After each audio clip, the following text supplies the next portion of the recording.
ඔබගේ නිවසේ වහලේ බිත්තිවල හෝ පැරණි ඉදිකිරීම්වල තිබිය හැකි ඇස්බෙස්ටෝස් නමිති ද්‍රව්‍ය ගැන ඔබ කොපමණ දන්නවද?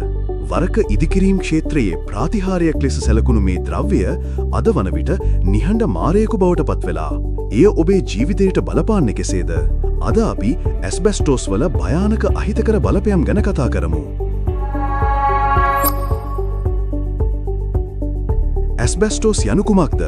ඇස්බෙස්ටෝස් කියන්නේ ස්වාභාවිකව හටගන්නා ඉතාමත් ශක්තිමත් තාපයට සහ ගින්නට ඔරොත්තු දෙන තම්තුමය ඛනිජයක්. එහි මෙම ගුණාංග නිසා පසුගිය 100 වසරේදී එය ඉදිකිරීම්වලට, වාහන අමතර කොටස්වලට සහ විවිධ නිෂ්පාදන සඳහා බහුලව භාවිතා කළා. අපි හැමෝම දන්නා සිවිලි තහඩු, අත්වැසුම් සහ බ්‍රේක් ෂූස් පවා මේ ඇස්බෙස්ටෝස් වලින් හදලා තියෙනවා. හානිය සිදුවන්නේ කෙසේද? ඇස්බෙස්ටෝස් අඩංගු ද්‍රව්‍යය ආරක්ෂිතව ඇති තාක්කල් හානියක් නෑ. නමුත් ඒවා කැඩී ගිය විට, කැපූ විට හෝ දි รา පත් වූ විට ඉතා කුඩා ඇස්බෙස්ටෝස් තන්තු වාතයට මුදා හැරෙනවා. මේ තන්තු කෙතරම් කුඩාද යත් ඒවා ඔබට පියවි ඇසට දකින්නට බෑ. ඒවා හුස්ම ගැනීමෙන් සිරුරට ඇතුළු වූ පසු පෙනහළු ඇතුළත සදා හැටම රැඳී සිටිනවා. මෙම තන්තු මගින් පෙනහළු පටකවලට හානිකර බරපතල රෝග ඇති කරනවා. ඇස්බෙස්ටෝස් නිසා ඇතිවන රෝග ප්‍රධාන වශයෙන් 3කි. ඇස්බෙස්ටෝසිස් මෙය පෙනහළු තුළ තන්තු තැන්පත්වීම නිසා පෙනහළු පටක කැලෑල් වී ඝනවීමෙන් ඇතිවන නිදන්ගත රෝගයකි. මෙය ශ්වසන අපහසුතා සහ දැඩි කැස්ස ඇති කරනවා.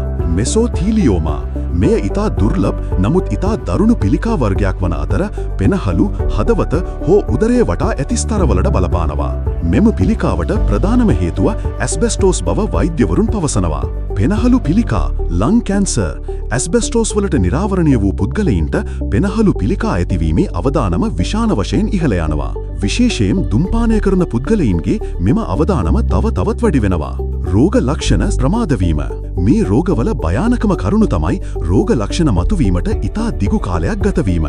බොහෝ විට ඇස්බෙස්ටෝස් වලට නිරාවරණය වී වසර 20ක් 50ක් අතර කාලයකට පසුවයි රෝග ලක්ෂණ පෙන්නුම් කරන්නේ. ඒ වන විට රෝගය දරුණු අවධියක තිබෙන්නට පුළුවන්.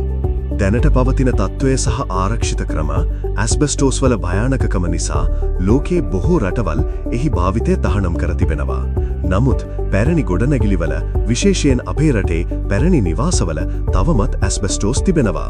ඔබ එවැනි ගොඩනැගිල්ලක් ප්‍රතිසංස්කරණය කරනවා නම් හෝ ඇස්බෙස්ටෝස් අඩංගු ද්‍රව්‍යයක් හානි වී තිබෙනවා නම් ඔබම එය ඉවත් කිරීමට උත්සාහ නොකර පුහුණු විශේෂඥයෙකුගේ සහාය ලබා ගන්න.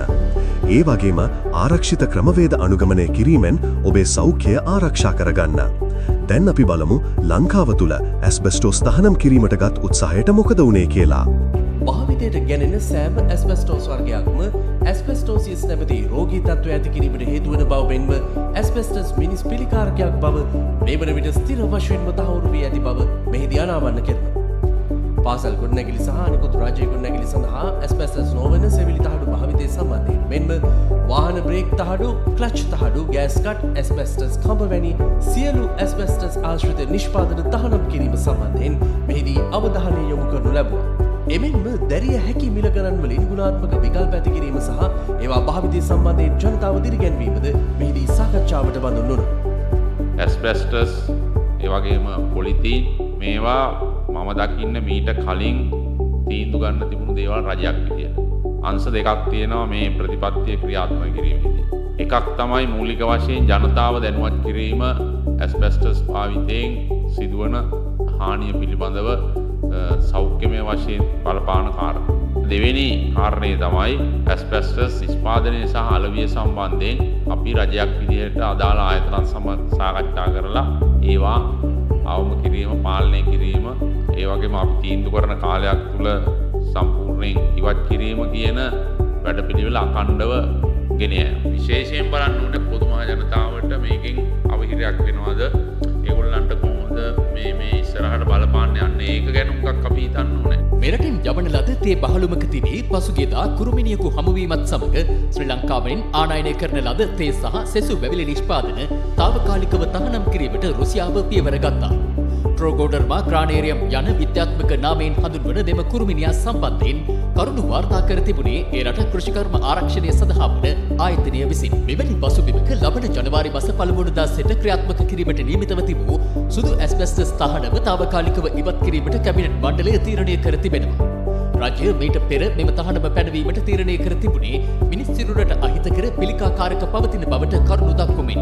වාර්ෂිකව රුසියාවෙන් මෙරටට සියලුම වර්ගයේ ඇස්බෙස්ටෝස් මෙට්‍රික් ටොන් 35000ත් 40000ත් අතර ප්‍රමාණයක් ආනයනය කෙරෙනවා.